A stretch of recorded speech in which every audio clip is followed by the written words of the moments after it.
Assalamualaikum warahmatullahi wabarakatuh. Selamat pagi semuanya. Kami dari kelompok 8 ingin mempresentasikan tentang kesehatan dan risikonya yang berhubungan dengan CBR dan CGR tugas biologi umum.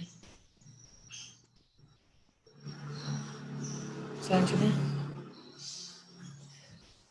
kami beranggotakan Mei Elisa Lesmaria Sirait, Nanda Siva Fauzia, dan saya sendiri, Kristina Filza. Yang pertama kita akan menjelaskan tentang Critical Book Review atau CBR. Kami menggunakan 5 buku sebagai sumber CBR. Yang pertama ada promosi kesehatan, yang kedua ada buku biologi kedua, yang ketiga ada cara hidup sehat, yang keempat ada mengenal rokok dan bahannya, yang kelima ada sistem kardiovaskular. Materi yang pertama akan dijelaskan oleh Nanda Siva Fauzia. Dipersilakan. Perilaku hidup sehat merupakan perilaku yang berkaitan dengan upaya mempertahankan dan meningkatkan kesehatannya. Hal ini mencakup makan dengan menu seimbang, olahraga teratur, tidak merokok, tidak minum minuman keras dan narkoba, istirahat cukup, mengendalikan stres. Selain itu, perilaku atau gaya hidup lain yang positif bagi kesehatan. Selanjutnya ada makanan sehat. Selanjutnya makanan sehat akan saya jelaskan. Yang pertama, mengapa kita butuh makanan? Tentu saja ada alasannya. Yang pertama ada untuk tumbuh dan berkembang. Yang kedua untuk memperbaiki atau mengganti sel yang rusak. Yang ketiga ada untuk sumber energi. Yang keempat ada untuk memelihara suhu tubuh. Dan yang kelima ada untuk menjaga keseimbangan metabolisme tubuh. Selanjutnya ada zat makanan yang dibutuhkan oleh tubuh. Yang pertama ada makronutrien dan mikronutrien. Yang termasuk makronutrien yaitu zat makanan yang dibutuhkan besar oleh tubuh adalah protein, karbohidrat, dan lemak.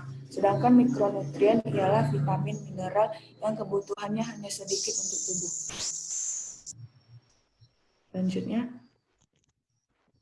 Selanjutnya ada piramida makanan. Tingkat paling bawah yaitu nasi, sereal, roti, dan pasta, yaitu makanan pokok kita yang dikonsumsi sebanyak 6-11 porsi per hari. Tingkatan kedua ada sayuran dan buah-buahan yang memiliki porsi 3-5 porsi per hari. Tingkatan ketiga ada susu, keju, dan yogurt yang memiliki porsi 2-3 porsi per hari. Dan tingkat yang paling atas ada lemak, minyak, dan makanan manis yang memiliki porsi 0-3 porsi per hari. Selanjutnya ada tentang olahraga yang akan dijelaskan oleh Mei Elisa Lesmaria Sirait. Dipersilakan. Olahraga adalah serangkaian gerak raga yang teratur dan terencana untuk memelihara gerak dan meningkatkan kemampuan gerak. Olahraga merupakan kebutuhan yang sifatnya terus-menerus. Olahraga sebagai alat untuk memelihara, membina kesehatan, merangsang perkembangan fungsional jasmani dan sosial. Olahraga di lingkungan yang panas dilakukan pada pagi atau sore hari, sedangkan olahraga di lingkungan yang temperatur yang dingin dilakukan pada siang hari. Sangat dianjurkan untuk banyak minum sebelum, selama, dan setelah olahraga. Hal ini untuk mencegah terjadinya dehidrasi atau kekurangan air.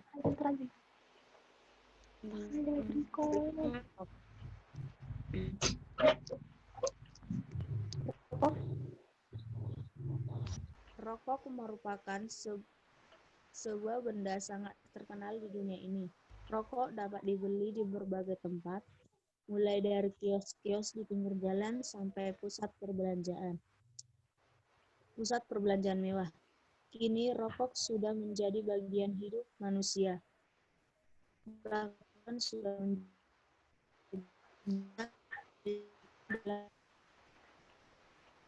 dipisahkan dalam kehidupan penikmatnya. Rokok menjadi simbol kejantanan, kegagahan, kekuatan, dan ketangguhan. Next. Dampak rokok. Rokok dapat menyebabkan gangguan seperti 1. Nyeri di paru-paru, batuk kering, infeksi saluran pernapasan, serangan jantung, stroke, kanker, impotensi, dan gangguan kehamilan. Next. Kenapa rokok bisa berdampak buruk pada kesehatan? Next. Hal itu karena mengandung zat berbahaya bernama nikotin. Zat ini berasal dari daun tembakau yang merupakan bahan baku utama rokok. Nikotin merupakan zat yang dapat membuat seseorang perokok kecanduan. Bagi mereka yang merokok mengatakan bahwa rokok membuat tubuh terasa segar, meningkatkan gairah dan semangat. Hal itu memang ada benarnya, karena nikotin di dalam rokok dapat menstimulasi kerja jantung lebih cepat. Akibatnya peredaran darah mengalir lebih cepat pula. Next.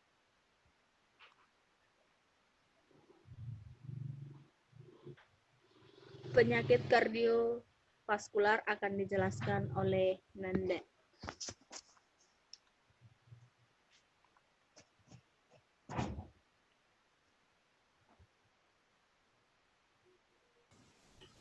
Penyakit kardiovaskular adalah sekelompok penyakit jantung dan pembuluh darah. Contohnya, penyakit jantung koroner, penyakit cerebrovaskular. Yang ketiga, penyakit arteri perifer. 4. Penyakit jantung rematik. 5. Penyakit jantung bawaan. 6. Trombosis vena dalam. 7. Emboli pulmonal.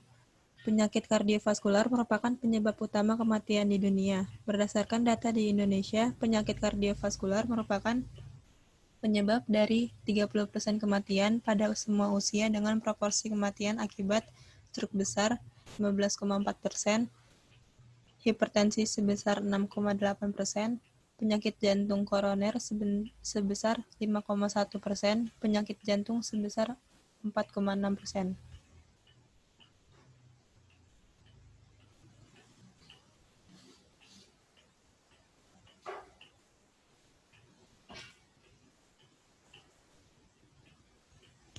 Penyakit kardiovaskular yang dapat dimodifikasi antara lain 1. Hipertensi, 2. Profilipid yang buruk, 3. Merokok, 4. Kurangnya aktivitas fisik, 5. Obesitas, 6. Diabetes mellitus, 7. Konsumsi makanan berlemak, 8. Konsumsi alkohol berlebih. Faktor risiko penyakit kardiovaskular bersifat kumulatif, artinya semakin banyak faktor risiko yang dimiliki, maka risiko untuk menderita penyakit kardiovaskular semakin tinggi. Selanjutnya saya akan menjelaskan tentang keunggulan dan kelemahan dari buku-buku di atas.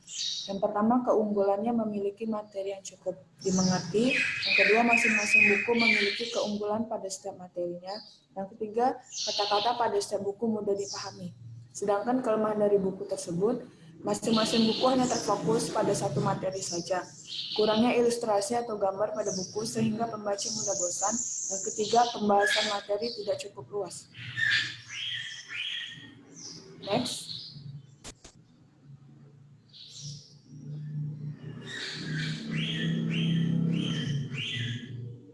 Selanjutnya, kami akan membahas tentang Critical Journal Review atau CJR.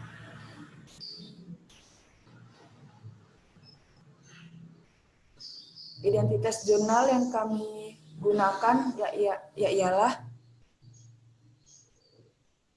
yang pertama, penyuluhan dan praktik PHBS, perilaku hidup bersih dan sehat dalam mewujudkan masyarakat sehat peduli masyarakat desa peduli sehat.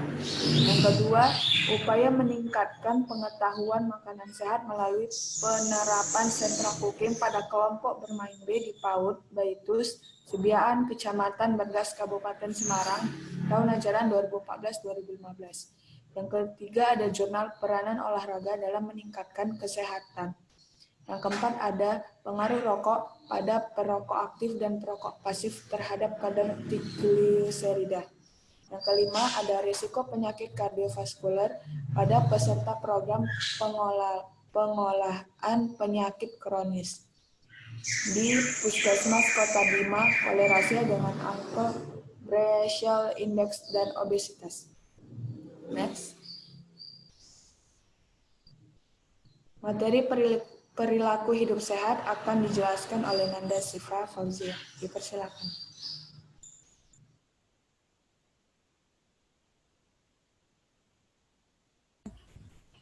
Perilaku hidup bersih dan sehat merupakan langkah yang harus dilakukan untuk mencapai derajat kesehatan yang optimal bagi setiap orang. Kondisi sehat tidak serta-merta terjadi, tetapi harus senantiasa diupayakan dari yang tidak sehat menjadi hidup yang sehat serta menciptakan lingkungan yang sehat. Sementara itu, kesadaran masyarakat akan kesehatan dan pola hidup bersih sehat, khususnya masyarakat desa, masih sangat rendah. Dalam Undang-Undang Kesehatan RI Nomor 36 Tahun 2009, kesehatan adalah keadaan sehat, baik secara fisik, mental, spiritual, maupun sosial yang memungkinkan setiap orang untuk hidup produktif secara sosial dan ekonomis. Menurut Bloom, 1974, derajat kesehatan dipengaruhi oleh 4 faktor, yaitu faktor lingkungan, faktor perilaku, faktor keturunan, dan faktor pelayanan kesehatan. Dari keempat faktor tersebut, faktor kedua yaitu faktor perilaku sangat berpengaruh dalam kesehatan seseorang, terutama dalam penerapan PHBS, perilaku hidup bersih dan sehat, di lingkungan pribadi, keluarga maupun masyarakat. Contohnya, menggunakan air bersih, membuang sampah pada tempatnya, olahraga teratur, mencuci tangan dengan air bersih mengalir dan sabun.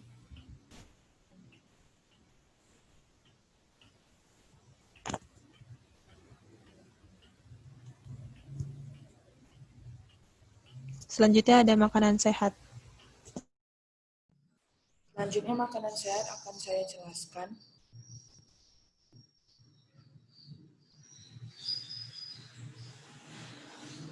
Makanan merupakan kebutuhan mendasar bagi kehidupan manusia.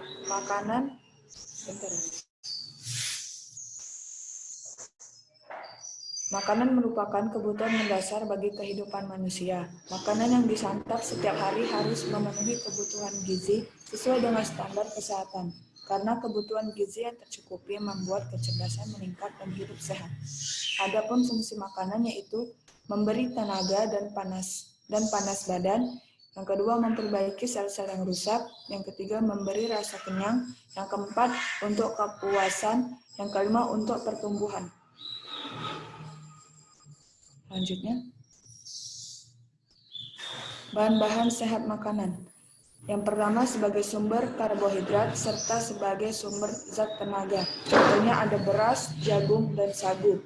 Yang kedua adalah pauk sebagai sumber zat gizi, protein, dan lemak, serta sebagai sumber zat pembangun, contohnya daging, telur, keju, dan ikan.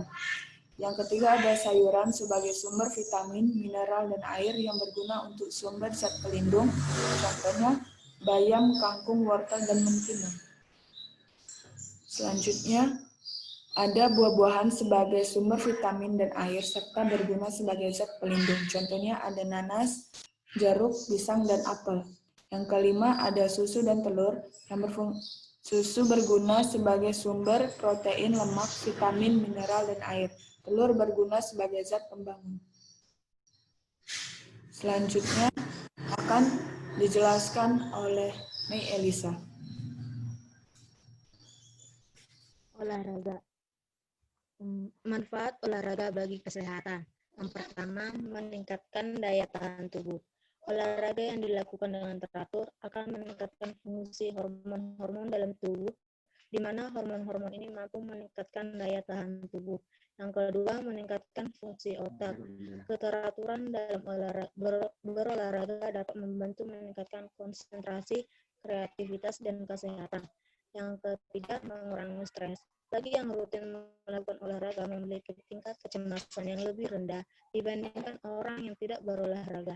Aktivitas olahraga menyebabkan tubuh bereaksi termasuk otak, karena otak akan melepaskan banyak hormon termasuk endorfin yang bisa mempengaruhi suasana hati menjadi lebih gembira, riang, dan senang. Yang keempat, menurunkan kolesterol. Olahraga yang teratur juga dapat membakar kolesterol LDL dan trigliserida, serta meningkatkan kadar kolesterol baik atau HDL. Hal ini sangat membantu tubuh tetap fit dan mengurangi risiko darah tinggi, stroke, kegemukan, dan penyakit jantung. Next. Jenis-jenis olahraga yang mudah dilakukan. 1. Jalan cepat. 2. Renang. 3. Berenang. 4. Lari. 5. Bersepeda. Next. Rokok. Merokok adalah seseorang yang menggunakan rokok dan dibakar pada salah satu ujungnya dan dibiarkan membara agar asapnya dapat dihisap lewat mulut pada ujung lainnya. Didefinisikan membakar tembakau yang kemudian dihisap isinya, baik menggunakan rokok maupun menggunakan pipa. Perokok adalah seseorang yang suka merokok disebut perokok aktif jika seseorang tersebut merokok secara aktif, dan disebut perokok jika seseorang tersebut hanya menerima asap rokok sehingga terhirup tetapi bukan melakukan aktivitas rokok sendiri. Next. Dampak merokok. Asap rokok terdiri dari berbagai bahan kimia yang beracun, antara lain karbon monoksida atau CO yang dihasilkan oleh asap rokok dan dapat menyebabkan pembuluh darah kontriksi sehingga tekanan darah naik, dinding pembuluh darah dapat robek. Zat beracun pada rokok menyebabkan kerusakan organ berbeda di tubuh. Asap rokok mengandung nikotin, nitrogen oksida, karbon monoksida, hidrogen cyanida, dan radikal bebas yang merupakan zat beracun dan senyawa karsinogenik yang berbahaya bagi kesehatan manusia. Penyakit kardiovaskular akan dijelaskan oleh Nanda Siva. Penyakit kardiovaskular atau PKV adalah penyakit yang disebabkan gangguan fungsi jantung dan pembuluh darah seperti penyakit jantung koroner, hipertensi, dan stroke. Segala bentuk PKV, baik penyakit jantung koroner maupun stroke, adalah cerebrovascular disease atau CVD. Hampir selalu didasari oleh gaya hidup seperti merokok, kurangi olahraga, dan konsumsi makanan berlemak yang berlangsung dalam kurun waktu 10-15 tahun atau bahkan lebih. Faktor lain yang terkait dengan risiko PKV yaitu obesitas yang merupakan kondisi kelebihan simpanan lemak di jaringan adiposa sehingga dampaknya adalah peningkatan indeks massa tubuh dan lingkar pinggang. Obesitas dapat menyebabkan peningkatan kerja otot jantung sehingga meningkatkan kebutuhan oksigen jantung dan organ tubuh lain. Terdapat saling keterkaitan antara obesitas dengan risiko peningkatan PKV, hipertensi, angina, stroke, diabetes, dan merupakan beban penting pada kesehatan jantung dan pembuluh darah.